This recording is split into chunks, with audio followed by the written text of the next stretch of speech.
Hey guys, so we're going to learn how to write hyperbola equations. So we're given these points, okay? Now, I went ahead and graphed them already. So like what we've done before with ellipses, we got to figure out that center. So I'm going to count V to V. 1, 2, 3, 4, 5, 6, 7, 8. Half of 8 is 4. 1, 2, 3, 4. So here's my center. I also know that this is 4. Because it's to my vertices, it is an A value. Okay. Let me go ahead and get the center. I believe 3, 4, 5, 6, 7, 8, 9. 1, 2. So this is 9 and -2. Okay. Also, we need to be aware is that our A value is vertical, so we know that this is Y. Okay. The distance from the focus to the center is 5, and that's my C value. Okay, I'm just going to scoot this over here. So we're going to use the C squared equation, but because it's hyperbolas, it's C squared equals A squared plus B. We know our C is 5. A squared is 4. And B squared. So 25 equals 16 plus B squared. Subtract 16. And we get 9 equals B squared, square root, and B equals 3. Okay, so let's write our equation. So here's what the shell is going to look like for the hyperbola. Now, A is always first, so we need to go back to that A value. So here we said A is 4, and it goes with Y. So I'm going to put the 4 here. This means Y goes there, and X goes here. Okay, it's all because of A is that Y. So my center is at 9, -2. Please be aware, Y is first. So I got to put that -2 in first. And we're going to change that signs like we did before. And then -9.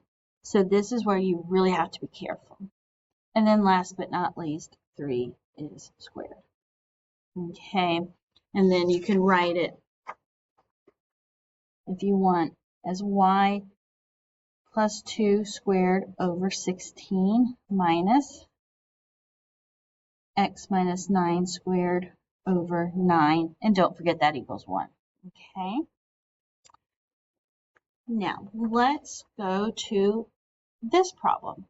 Now, this is a new word, conjugate. Okay.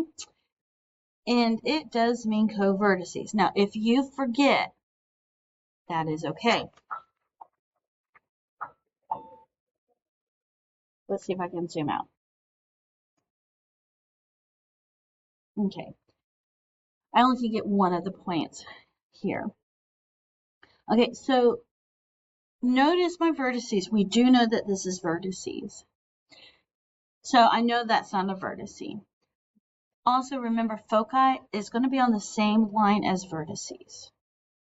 So that's why this is, if you forget, remember how you graph things. Okay, it comes down to that.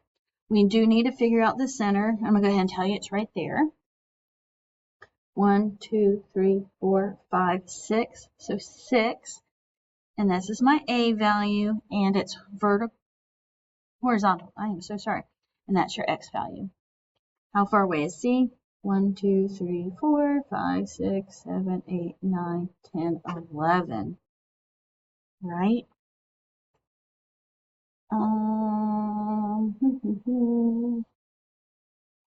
This should be 12. Nope. Hold on. Let me make sure I counted right. 1, 2, 3, 4, 5, 6. 1, 2, 3, 4, 5, 6, 7, 8, 9, 10, 11. 2, 3, 4, 5, 6, 7, 8, 9, 10, 11, 12. I am off somewhere. And this is okay. I wonder, okay. 1, 2, 3, 4, 5, 6, okay. I got to figure out, for time's sake, this is the correct one. It's actually 12. Okay, and I'm so sorry for that. Okay, and my center is going to be -9, -5. Okay, here's my shell. And you saw, you just got to be careful with graphing. And I know I'm off somewhere. Okay. And again, it comes down to A. Notice A this time is X. So the 6 goes here, X goes here, Y goes here. So 9 comes first. So +9 +5. Here's my B value. So it's 12. Okay, so it'll be X plus 9 squared over 36 minus Y plus 5 squared over 144 equals 1. Okay. Okay, guys.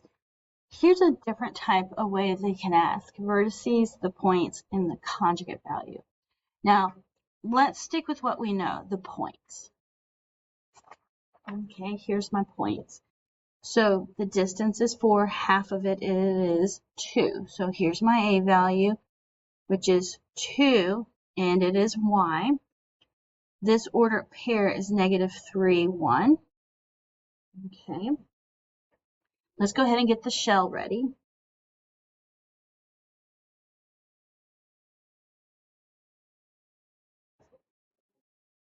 Okay.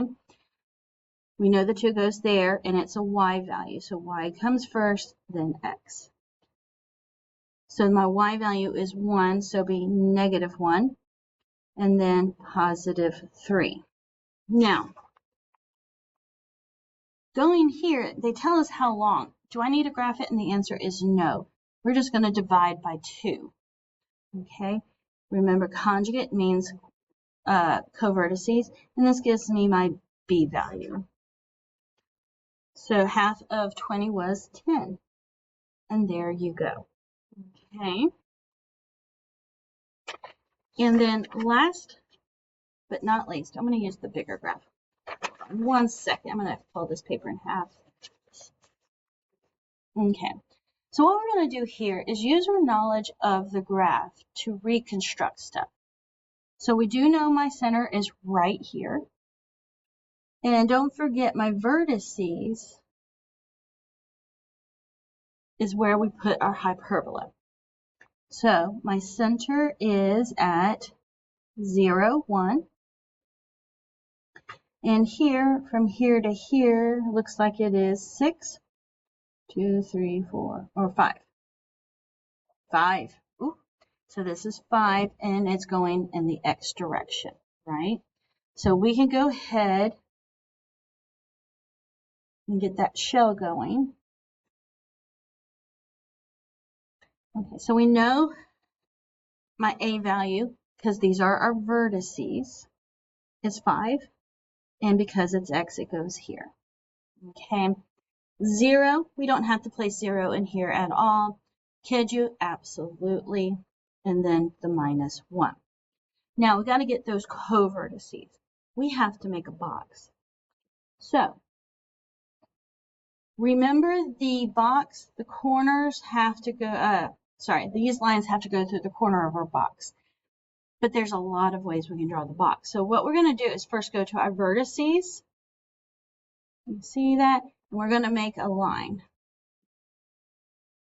Okay, just to the X lines.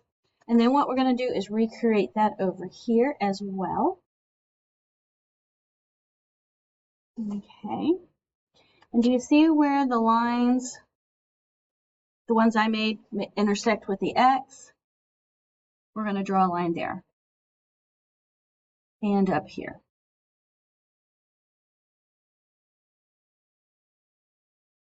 Okay. Covertices. So you just go from your center, go straight up where we made our newly found box. And we just go down or up to get that B value. So 1, 2, 3, 4. I got 4, and you put that here. So it's just x squared over 25 minus y minus 1 squared over 16 equals 1. I hope this has helped you to write your equations. I wish you luck.